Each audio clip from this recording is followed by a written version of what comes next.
Hello students, minor preposition में आपका स्वागत है। लास्ट वीडियो आपने देखा था, माइनर प्रीपोजिशन के बारे में बहुत सारा बता चुका हूँ। आज फिर कुछ नया लेकर आपके सामने आया हूँ। अब यहाँ देखेंगे सबसे पहले लेस। जैसा कि आप जान रहे हैं कि कुछ वीडियोज में मैंने वैसे प्रीपोजिशंस को बताया जो शायद आपको नहीं पता है कि प्रीपोजिशन है, लेकिन प्रीपोजिशन है। यहाँ पर भी सेम वही कंडीशन देख सकते हैं। अब लेस कहते हैं, लेस क्या है? एडजेक्टिव का लिटिल का लेस होता है, लेकिन एक प्रीपोजिशन भी यह होता है।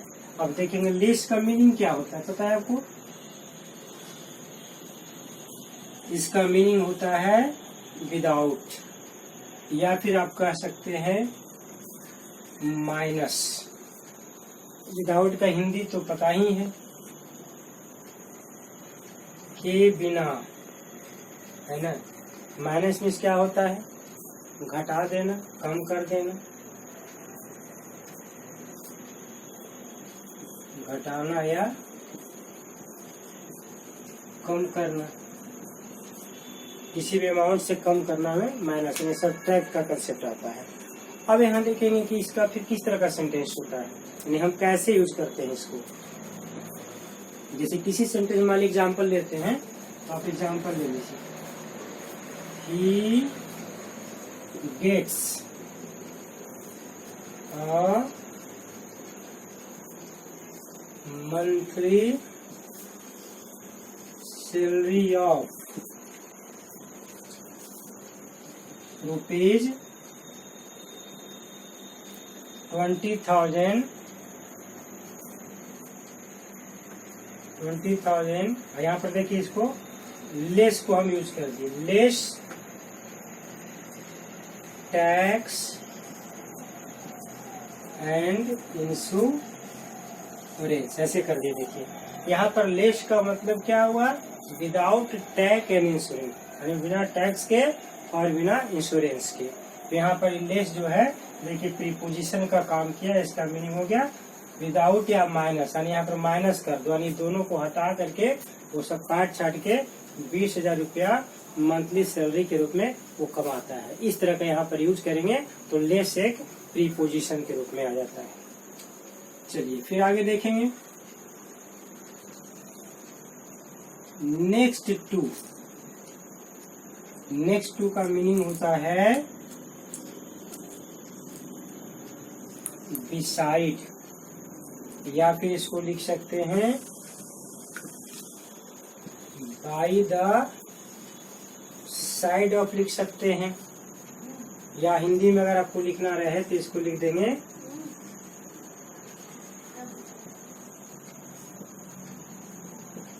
के बगल में, यानी तीनों तरह से आप समझ सकते हैं इसको। हिंदी से लेकर इंग्लिश में दो तरह से और हिंदी में एक तरह से। के बगल में, यानी जहां पर आप बिसाइड का यूज करते हैं वहां पर आप नेक्स्ट टू का यूज कर सकते हैं। दोनों एकदम सेम होता है। अब इसका एग्जांपल जैसे देख ले। I no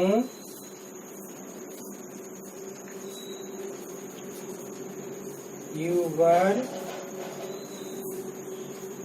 sitting next to her, ठीक है ऐसे। अब यहाँ नेक्स्ट टू के जगह अगर बिसाइड भी लिख देते तो कहीं कोई गड़बड़ नहीं होता, बिल्कुल सेम मीनिंग है। ऐसे बहुत सारे प्रीपोजिशंस है जिसका मीनिंग सेम होता है। आपको जानना पड़ेगा कि इसके बदले में भी क्या कर सकते हैं।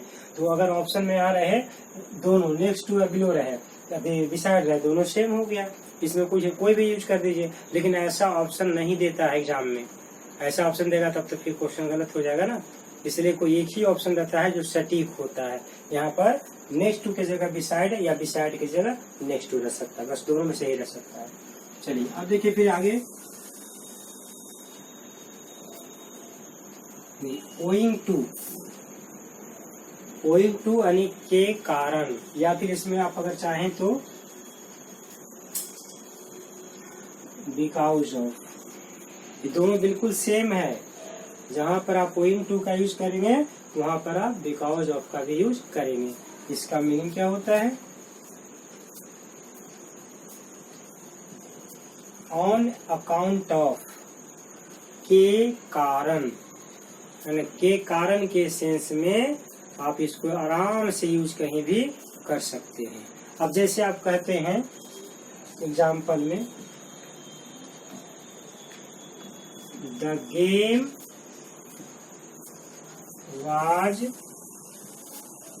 देखिए द गेम वाज कैंसिल्ड, यहाँ तक तो सेंटेंस जनरल हो गया।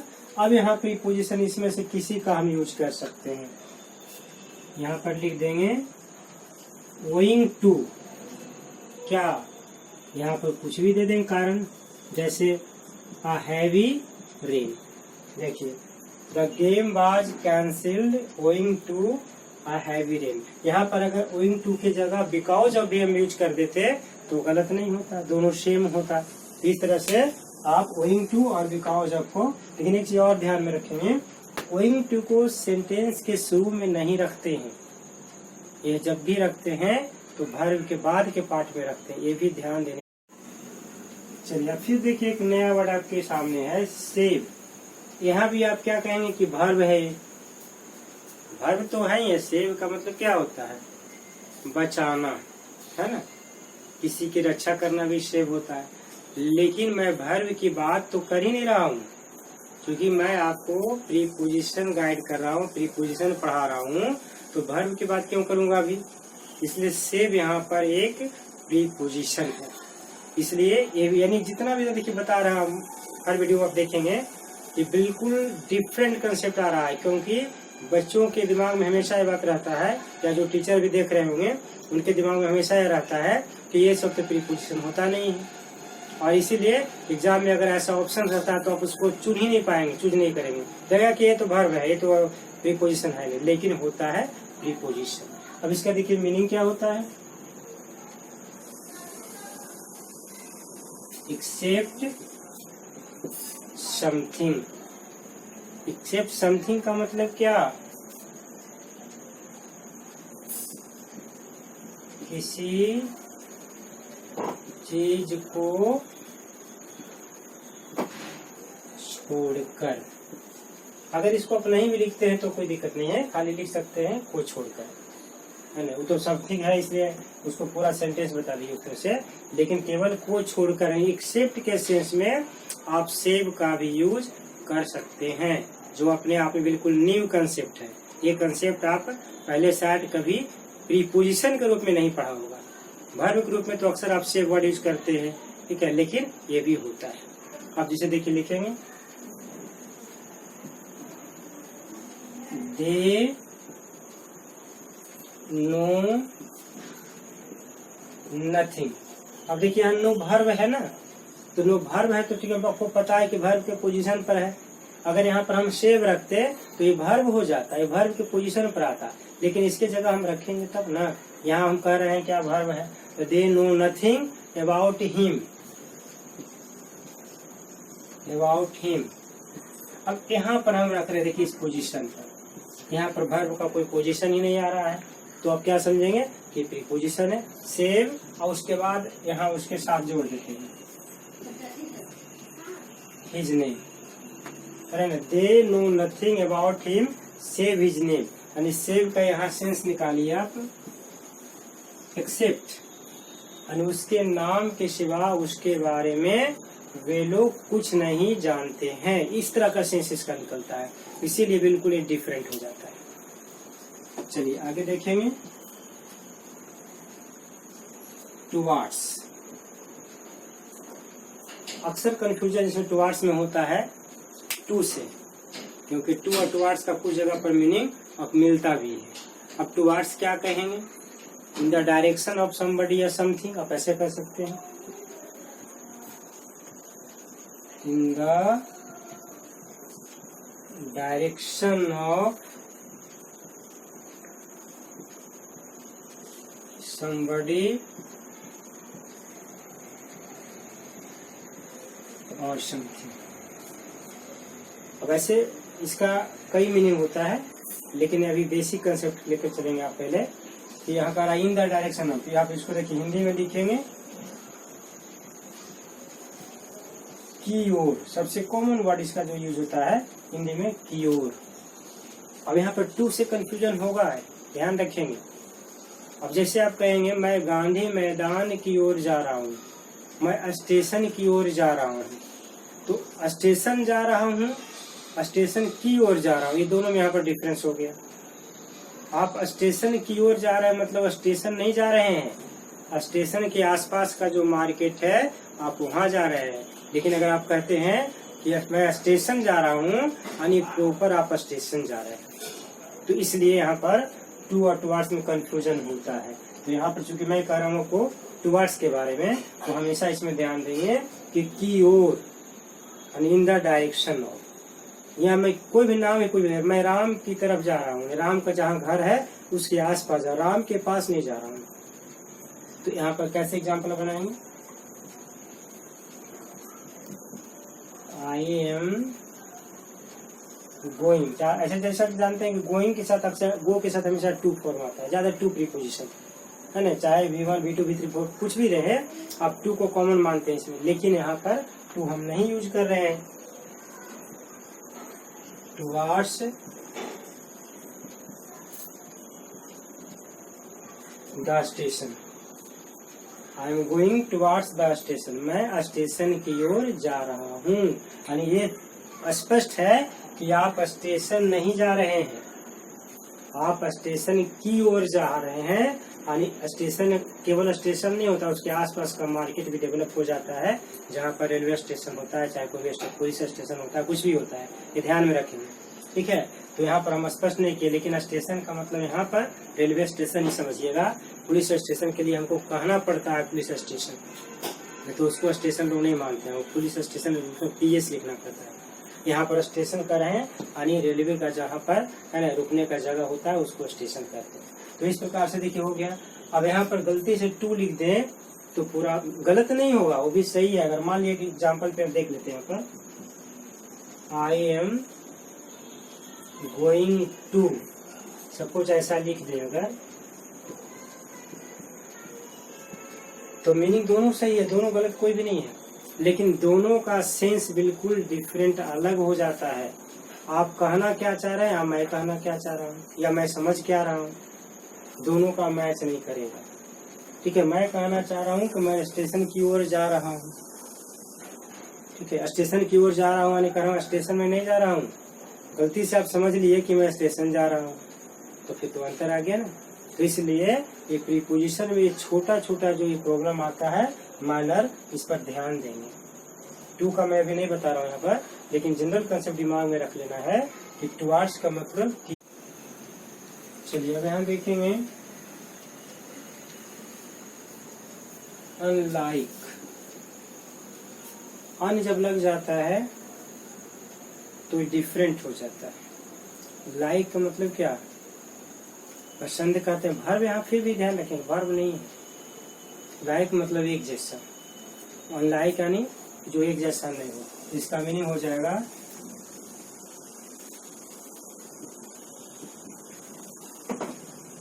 डिफरेंट, कोई भी चीज कर सकते हैं, इन, या फिर ये हटा दिए, डिफरेंट इन पार्टिकुलर पर्सन और थिंग। यानी पार्टिकुलर पर्सन और थिंग से अगर डिफरेंट है तो इसमें आप अनलाइक का वर्ड यूज करते हैं। अनलाइक बिल्कुल लाइक का जस्ट अपोजिट हो जाता है, क्योंकि अन लगा देते हैं तो अन का मीनिंग ही होता है नॉट, तो नॉट लाइक यानी आप इसको कह देते हैं अनलाइक। अब इसका कोई भी सेंटेंस बना देते हैं, जैसे आप एग्जाम्पल में लिखेंगे इसको, music is quite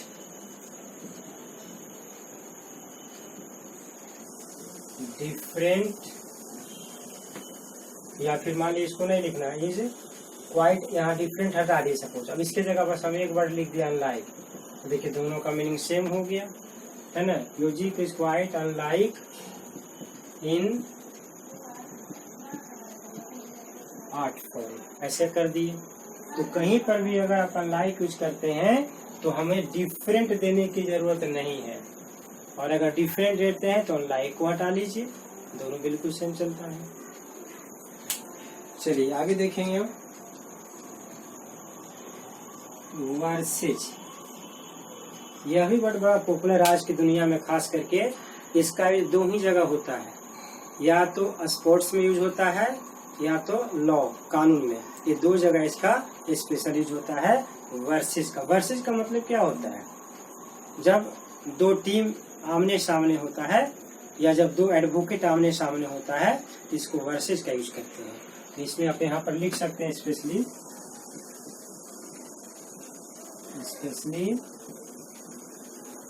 sports and law. देखिए ये दोनों के लिए इसमें यूज होता है, खास करके कि जब स्पोर्ट्स के बारे में कहेंगे या लॉ के बारे में कहेंगे तो आप वर्सेस का यूज कर सकते हैं। अब यहाँ देखिए मीनिंग क्या होता है, तो इसका मीनिंग लिखेंगे, it is use to show that one team is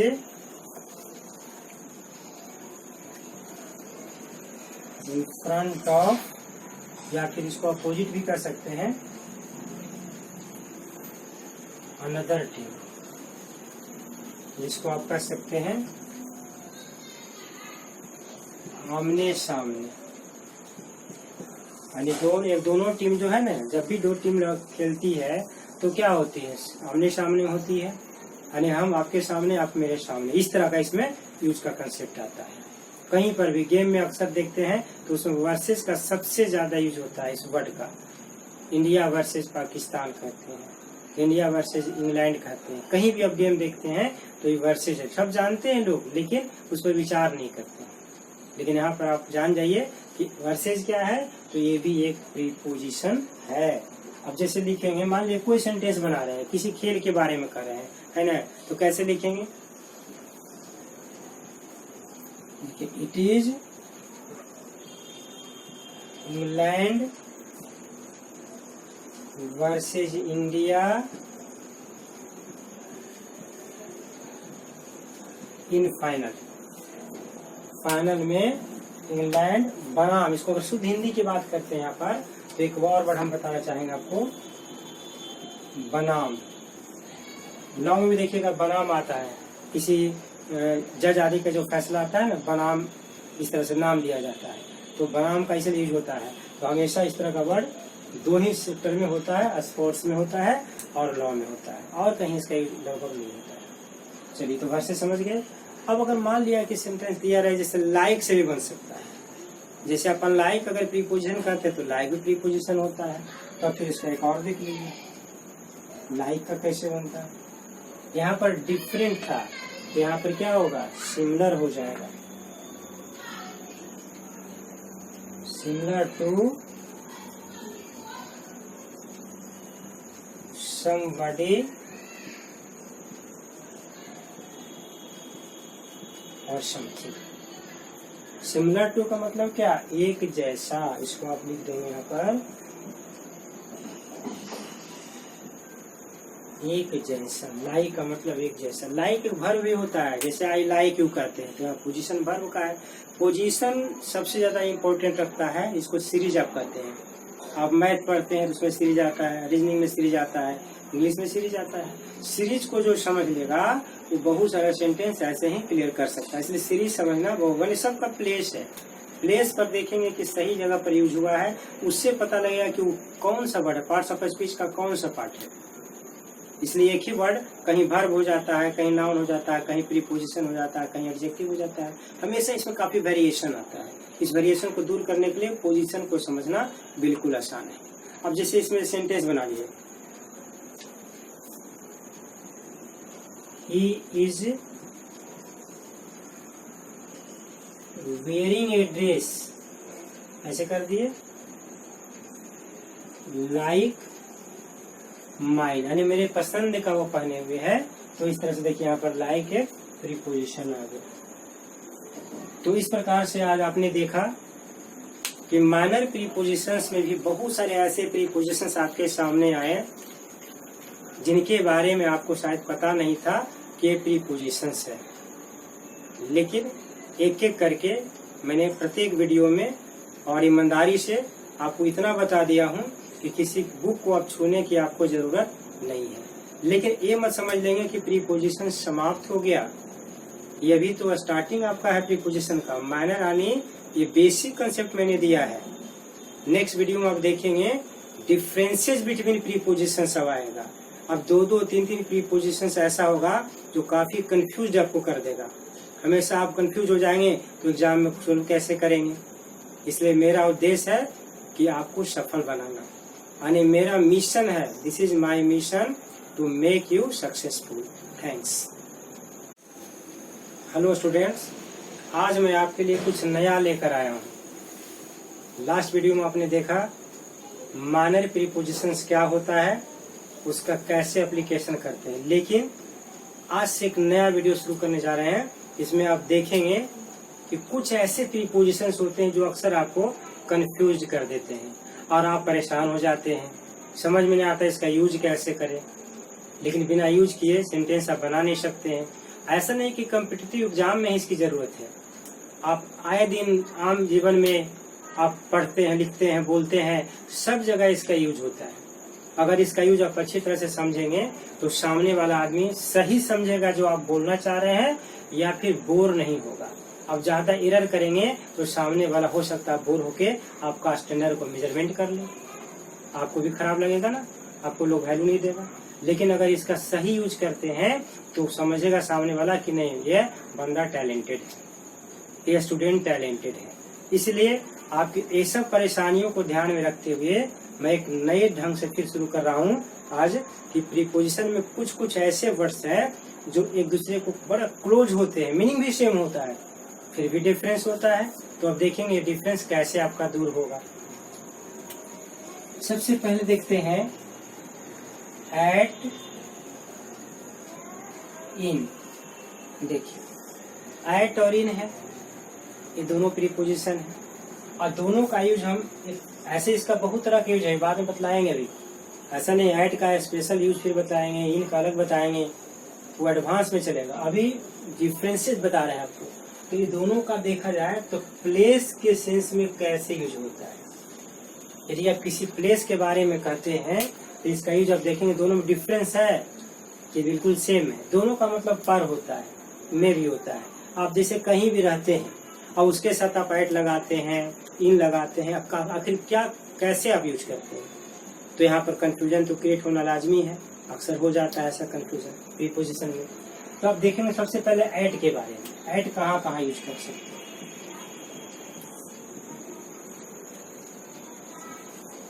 it is used with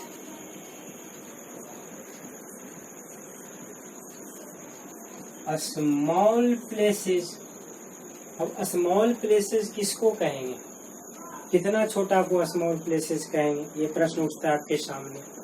क्योंकि यहाँ पर भी कंफ्यूजन का फिर आ जाता है कि आप किसको छोटा कहेंगे, किसको बड़ा कहेंगे। तो देखिए इसमें कैसे यूज होता है समझ लीजिए। जैसे आप कहते हैं विलेज, गांव चाहे कितना भी बड़ा रहे, बहुत बड़ा गांव हो ही नहीं सकता है, गांव को हम छोटा पार्ट ही मानते हैं। तो कहीं पर भी अगर हम गांव के बारे में चर्चा करें तो उसमें आपको क्या लगाना पड़ेगा, हमेशा ऐट लगाना पड़ेगा, इन नहीं लगाना पड़ेगा। आप इसको एग्जाम्पल के थ्रू भी देख सकते हैं। जैसे कहेंगे आई वाज बॉर्न एट, देखिए आप ऐसे लिख दिए I was born at Paroria. यहाँ पर मान लीजिए गांव का नाम क्या हो सकता है, शायद आपको पता नहीं है, बहुतों हो सकता है।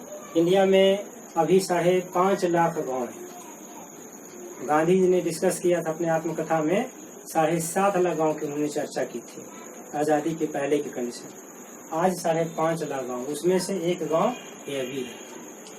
ठीक है, तो आपका भी गांव कोई होगा, तो कोई भी गांव की चर्चा करिए। मैं ये नहीं कर रहा हूँ कि जानेंगे ही आप, लेकिन ये तो जरूर है कि शहर कहीं नहीं दिखता है आपको, शहर होता तो आप पता लगता आपको। तो एक गांव है, तो इस प्रकार के जब गांव की चर्चा हम करते हैं तो यहाँ पर ऐट लगाते हैं। ऐसे आप जान लेंगे कि नवादा में एक छोटा सा गांव है, सभ्य गांव है, ठीक है, लेकिन नहीं भी जानते हैं तो उससे कोई फर्क नहीं। आइट समझ जाएंगे कि कहीं ना कहीं हम चर्चा कर रहे हैं छोटे जगह, इस तरह से इसको समझ लेंगे। ये विलेज हो गया। दूसरा अगर आप देखते हैं कि किसी मोहल्ला में, मान लीजिए शहर में आप रहते हैं, तो शहर में रहते हैं तो शहर में भी छोटा, या फिर अब मान लीजिए छोड़िए ना, आप सबसे पहले आप टाउन पर आ जाइए। देखिए ये टाउन की बात कर लेते हैं। टाउन को भी छोटा ही माना जाता है, सिटी जैसा नहीं है। यानी 10 लाख से पॉपुलेशन कम ही होता है, 10 लाख से ऊपर आएगा तो फिर तो मेगा सिटी में आ जाता है ना। तो टाउन जब कहते हैं तो जैसे आप कहें कि आई लिव्ड एट गया, ठीक है, मैं गया में रहता था, ऐसे कर सकते हैं। तो यहाँ पर आप देखेंगे गया, गया को आप जानते हैं क्यों, कि बौद्ध धर्म का सबसे बड़ा केंद्र है पूरे विश्व में, क्योंकि गौतम बुद्ध को गया या बोध गया एक ही होता है, आसपास ही है, गया में उनको ज्ञान की प्राप्ति हुई था। बिहार के सबसे पवित्र धरती पर माना जाता है कि गौतम बुद्ध का यहाँ पर ज्ञान प्राप्त हुआ। जन्म भले लिए दूसरे जगह, लेकिन उनका सारी उपलब्धि अगर देखा जाए तो यहाँ से शुरू होता है। तो गया क्या है, गया एक टाउन है, इसको आप सिटी नहीं कह देंगे, एक टाउन है, इसके लिए हमेशा एट का यूज करेंगे। तो आपने देख लिया टाउन में। अब चलिए थर्ड में आते हैं। जैसे आप कहते हैं कॉलोनी, अब शहर में रहते हैं, किसी कॉलोनी की बात करते हैं, किसी कॉलोनी में रहते हैं, कॉलोनी भी बहुत बड़ा नहीं हो सकता है, ठीक है। आपका इंडिया में अगर देखा जाए तो वर्ल्ड का सेकेंड अभी, ऐसे तो फर्स्ट एक समय था कंकड़बाग कॉलोनी, पटना के नाम आप जानते हैं। तो पटना में कंकड़बाग कॉलोनी दुनिया का सबसे बड़ा कॉलोनी एक समय था, लेकिन अब चाइना में हो गया फर्स्ट, और वर्ल्ड एशिया का ये सेकेंड लार्जेस्ट कॉलोनी है, हमेशा ध्यान में रखेंगे। तो अगर हम चर्चा कॉलोनी का ही कर दे तो क्या कहेंगे,